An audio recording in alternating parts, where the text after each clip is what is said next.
Hey everyone, welcome back. Did Chime stop working right after you updated your iPhone to a new iOS version? This happens after every major Apple update, and here's the quick fix. First, restart your phone completely. Hold the side button and the volume down at the same time. Slide to power off. Wait 30 seconds and turn it back on. iOS updates create temporary conflicts with backing apps, and a full restart clears most of them right away. After restarting, open the App Store and then tap your profile picture at the top right corner and then scroll down and look for Chime in the list of available updates. Chime releases compatibility patches within a day or two of every major iOS release.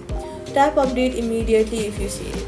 If there is no update yet and Chime is still broken, go to your Settings app, then go to General, then go to iPhone Storage and scroll down to find Chime. Once you find the app, tap on it. Then, offload the app. Once you offload it, go to the App Store and reinstall it fresh. This always gives you a version built for your current iOS. So all you gotta do is restart iPhone, check App Store for a Chime update, offload and reinstall if needed. Chime working on your new iOS, and that's it. Subscribe for more Chime fixes.